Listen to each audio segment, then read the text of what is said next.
iPhone 7 के launch की चर्चा जोर शोर से दुनिया भर में हो रही है। अपने फोन से खींचे गए फोटोज की बात करता iPhone अपने इस नए फोन में ड्यूल कैमरा फीचर लेकर आया है। मतलब इस कैमरा फोन से और भी खूबसूरत फोटोज खींचे जाएंगे और होपफुली उतने ही सुंदर एड्स और होर्डिंग्स हमें दिखाई देंगे। पर फिलहाल हम शुरुआत करते हैं आज के शो की और देखते हैं आज क्या है खास ब्रांड बाजार में। किसने जीते बड़े अवार्ड्स एमवी अवार्ड शो में, ASCII के नए चेयरमैन कैसे बनाएंगे ASCII को और मजबूत, और अनन्या बिड़ला ने रखा लग्जरी होम डेकोर बिजनेस में कदम, लॉन्च किया नया ब्रांड क्यूरोकार्ट। एक इंडस्ट्री वेटरन है जो ढेर सारी इंडस्ट्री बॉडीज में एक्टिवली शामिल है, फिर चाहे वो AAAs ऑफ आई हो या IAA हो या फिर गोवा फेस्ट। हाल ही में इन्हें लाइफ टाइम अचीवमेंट अवार्ड भी मिला है। जी, मैं बात कर रही हूं इंडस्ट्री के सुंदर सर यानी श्रीनिवासन स्वामी की, जो अब advertising standards council of India यानी ASCII के चेयरमैन नियुक्त किए गए हैं। इनसे खास बातचीत कर रही है हमारी features editor Shweta Bhandral. Advertising standards council of India ASCII पिछले दिनों ASCII के पावर्स पर, उसके अधिकारों पर, उसके काम करने के अंदाज पर कई सवाल उठे और इसी बीच अब ASCII का कार्यभार संभाला है इसके नए चेयरमैन श्रीनिवासन स्वामी ने, और ये हमारे साथ मौजूद हैं बात करने के लिए। Welcome to the show sir. Brand बाजार के लिए टाइम निकालने के लिए बहुत बहुत शुक्रिया। सबसे पहले मुझे ये बताइए सर कि हमने देखा पिछले दिनों बहुत कॉन्ट्रोवर्सीज हुई ASCII को लेकर, तो क्या है आपके टॉप ऑफ द माइंड, आपके दिमाग में इस वक्त क्या है जब आप ASCII के चेयरमैन के तरह कार्यभार संभाल रहे हैं? It is actually an interesting phase in ASCII's journey in self-regulation. We have done very well. We're 30 plus years old. There are some issues that are cropping up. There are some issues are cropping up in our favor, some that are not as favorable as we would like it to be. The Consumer Protection Act that's being discussed now is trying to give a important role for ASCII. On the other hand, there are some advertisers who are actually taking ASCII to court for what Consumer Complaints Council determined as actually offending or misleading advertisements, and it's unfortunate that they've chosen to do what they have chosen to do, but that's part of life, I suppose. We are very clear that our role is actually that of recommendatory in nature. Even if that is so, I don't understand why an advertiser should take us to court, because when we are recommending something out of our desire to be regulating ourselves as a self-regulating body, getting advertisers, to meeting us in court, I think is not something that we envisage, and sometimes we wonder why they do that. We expect, as a self-regulatory body, if we are a member, we expect the member to follow our direction, because that is what they say so in the application, that they will follow the decisions of CCC. So if they don't follow, then of course we have the option of getting the AGM to remove him as a member. But if you are a non-member, we still recommend you to take the ad off the air, because it is in consumers' interest. We also would follow that up with a recommendation of our decision with IMB Ministry, because Cable and TV Network Act expects advertisers to follow the code when the ad is on TV, and therefore there is some value to our recommendation. So it's not as though it's something they can ignore, and therefore I think they take us to court. तो क्या लगता है आपको कि government, क्या आप ASCII को एक ज्यादा टीथ वाला रेगुलेटर बनते देखते हैं? क्या लगता है आपको कि कैसे, क्योंकि अब आप आएंगे तो क्या हम ऐसा उम्मीद करें कि ASCII एक स्ट्रॉन्गर और मजबूत बॉडी बन के उभरेगी? I don't know which direction it will take. Is in the hands of the government, the policy makers, to provide ASCII more teeth. Okay, but I'll tell you what we are doing now. There is something called National Advertising Monitoring Service. We have appointed a third party to review advertising on a national level, okay, from important product categories and services. So therefore we are monitoring on real-time basis all the ads that could be seen as offending. Okay, we then screen them for what we believe are something that needs to be placed before the CCC members and for them to adjudicate. So we have this at the national level, we screen the ads for whether it's right or wrong. We also have an MOU with Department of Consumer Affairs, where there is something called a GAMA portal, where companies can actually be logged in by consumers directly with the Government of India about an offending ad, and DOCA has asked us to look at those complaints and adjudicate whether they are right or wrong. So we do that. We also have similar agreement with FSSAI, Food Safety and Standards Authority of India, and they also are engaging us, have engaged us to look at ads in the food area, whether they are offending or not. Similarly, Ayush Ministry also is engaged, are talking to us in terms of engaging us with similar outcome.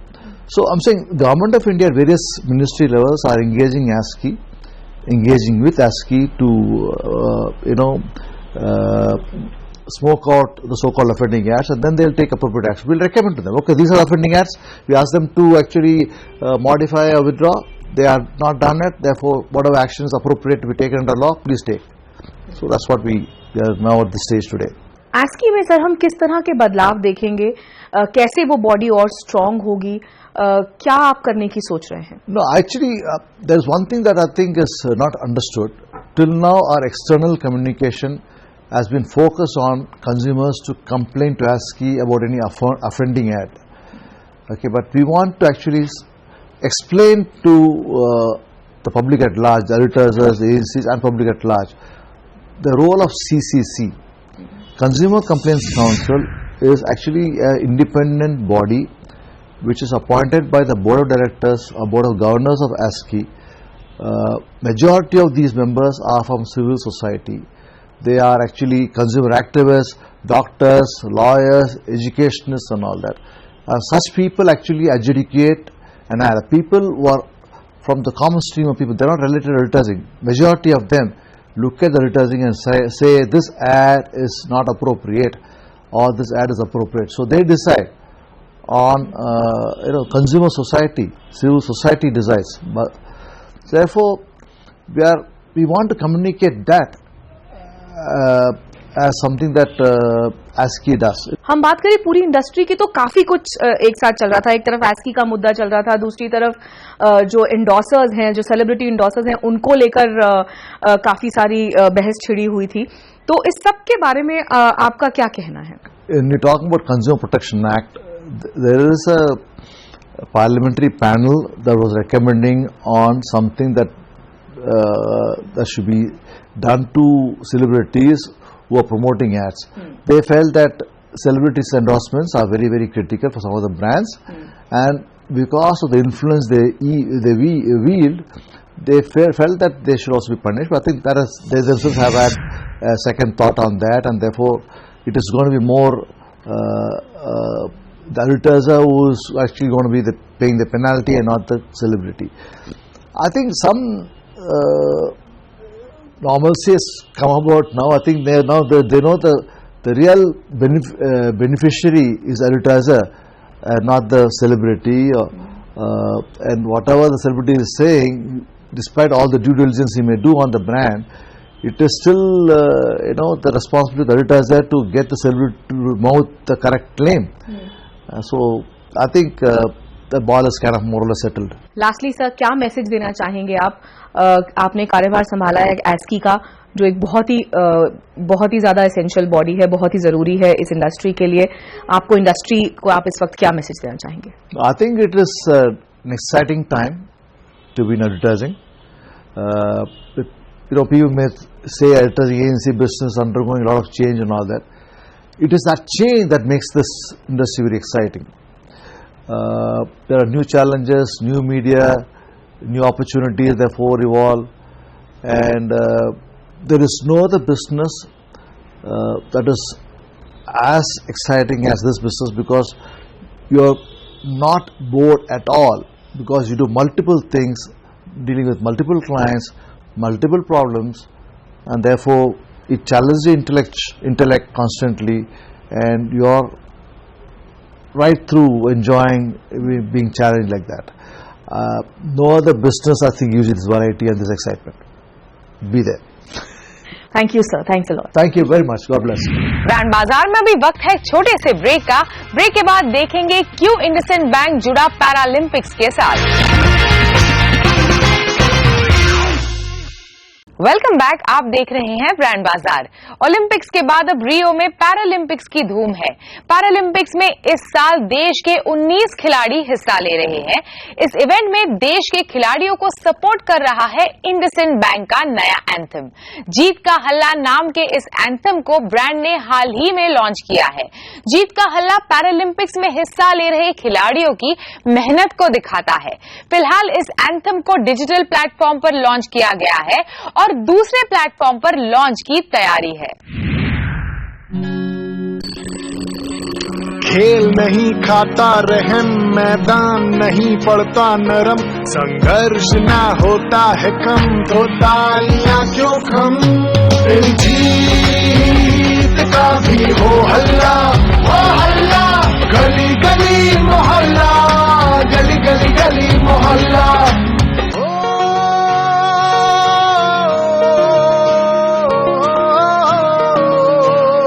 तेरे लिए तालियां ना कम, तेरी जीत का भी हो हल्ला, गली गली मोहल्ला, गली गली गली मोहल्ला। तेरी जीत का भी हो हल्ला, अब से नहीं अकेला, अब से नहीं तू अकेला। तेरी जीत का भी हो हल्ला। हमारे association with para champions, with the para athletes, is a long-term commitment, and it's something that we see that it will only grow with time. So we are extremely enthused, and it's a wonderful sight to see that we've been able to bring this kind of facilities, this kind of support that these athletes truly need and truly deserve. Kumar Mangalam Birla की बेटी अनन्या बिरला अपना दूसरा venture क्यूरोकार्ट launch करने जा रही है। इससे पहले वो माइक्रो फाइनेंस में कामयाबी हासिल कर चुकी है। क्यूरोकार्ट एक ई कॉमर्स पोर्टल है जो हाथ से बनी high end luxury home decor products बेचेगी। कंपनी उच्च आय वर्ग को टारगेट कर रही है और प्रोडक्ट की कीमत 10,000 रुपए से शुरू होगी। कैसे होगी इस नए वेंचर की शुरुआत और क्या नया करेगा ये ब्रांड, इस पर हमने बात की फाउंडर और सीईओ अनन्या बिरला और सीओओ कनुप्रिया बिरला से। Ananya, what is Curocarte? क्या है नाम के पीछे और क्या होगा क्यूरोकार्ट पे? तो क्यूरोकार्ट एक ऑनलाइन प्लेटफॉर्म है, ई कॉमर्स प्लेटफॉर्म है, जिस पर हम हैंडमेड एक्सक्लूसिव प्रीमियम प्रोडक्ट्स बेचने वाले हैं। 11 सितंबर को the website will be live. Curocarte का मतलब मैं 2 भाग में बताऊंगी। तो क्यूरो इज क्यूरेट, जिसका मतलब है कि हम जगह जगह जा करके प्रोडक्ट्स क्यूरेट करते हैं, प्रोडक्ट्स लाते हैं और ये प्रोडक्ट्स आपने कभी देखी नहीं है पहले। बहुत सुंदर प्रोडक्ट्स है। और जो सेकेंड वर्ड है कार्ट, नॉर्मली KART के साथ कार्ट बोलते हैं, जैसे शॉपिंग कार्ट है, तो हमने कार्ट C और E लगाया है और फ्रेंच में उसका मतलब होता है मैप। तो कार्ट पर मन है वहाँ पर, और तो हम क्या बोल रहे हैं कि हम वेरियस जगह से, various place in the world से हम प्रोडक्ट्स क्यूरेट कर रहे हैं आपके लिए। ओके, कहाँ किन किन जगहों पर आप गए और किस किस तरह के प्रोडक्ट्स इस प्लेटफॉर्म पर मिलेंगे? तो अभी तक हम 10 कंट्रीज तक ट्रैवल कर चुके हैं और हमारे प्लेटफॉर्म पे will be starting with 5 countries and बहुत जल्दी विद इन अ मंथ का time will be adding all our products to our portal. एक तो बहुत आपने ट्रैवल किया है क्यूरेट करने के लिए, ये जो प्रोडक्ट्स है वो टीम भी है। किस तरह का मार्केट है इस तरह के प्लेटफॉर्म के लिए हमारे देश में? मार्केट एक्चुअली बहुत बड़ी है, सिर्फ रिसर्च नहीं किया गया है बहुत इस पर। थोड़ी सी अनऑर्गेनाइज है, पर हमारी जो एम है वो ऑर्गेनाइज करने की है, तो हम ऑर्गेनाइज करेंगे। और देश के किन किन बाजारों में आप एक्सपेक्ट करते हैं ऐसे प्रोडक्ट्स के लिए डिमांड, खास करके किन मार्केट्स में, किन स्टेट्स में एक्सपेक्ट करते हैं? और हम प्रीमियम ब्रांड है तो प्राइस पॉइंट थोड़े से ऊंचे है, तो इसलिए मेट्रो से हम ज़्यादा एक्सपेक्ट कर रहे हैं। तो मुंबई, दिल्ली, बैंगलोर, चेन्नई। हाँ, प्राइस रेंज की आपने बात की, तो कनुप्रिया किस तरह की प्राइस रेंज होंगी और किस तरह से अपने प्रोडक्ट्स के बारे में और प्लेटफॉर्म के बारे में अवेयरनेस बढ़ाएंगे कंज्यूमर्स के बीच?